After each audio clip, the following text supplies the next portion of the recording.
ગામમાં મીનાબેનની દીકરી રાધાનું લગ્ન નક્કી થયું. લગ્નની વાત નીકળતા જ આસપાસના લોકો સલાહ આપવા લાગ્યા. કરિયાવરમાં સોના આપજો, ફર્નિચર ઓછું પડશે નહીં, લોકો શું કહેશે એ પણ વિચારજો. મીનાબેન શાંત રહી બધું સાંભળતી. તેમની આવક સામાન્ય હતી પણ વિચાર ઊંચા હતા. એક દિવસ રાધાએ પૂછ્યું, માં, તમે મારા માટે શું કરિયાવર આપશો? મીનાબેન હળવી સ્મિત સાથે બોલ્યા, દીકરી, હું તને એવો કરિયાવર આપીશ કે જે કદી ખૂટશે નહીં. લગ્નના દિવસે બધા સગા ભેગા થયા. કેટલાકે જોયું કે વધારે દેખાડો નથી, ન વધારે સોના, ન મોંઘું ફર્નિચર. થોડાક લોકોએ ફૂસફૂસાટ પણ કરી. લગ્ન પછી મીનાબેને રાધાને અલગ બેસાડી એક નાની પેટી આપી.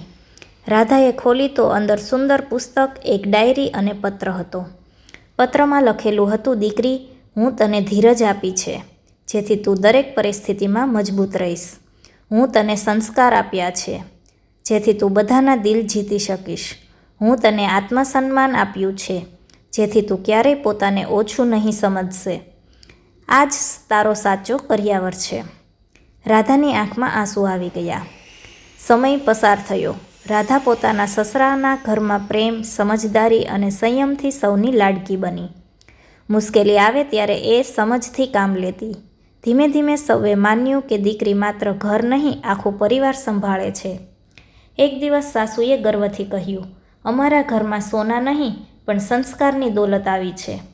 એ દિવસે સૌએ સમજ્યું, સાચો કરિયાવર વસ્તુમાં નહીં, ગુણોમાં હોય છે.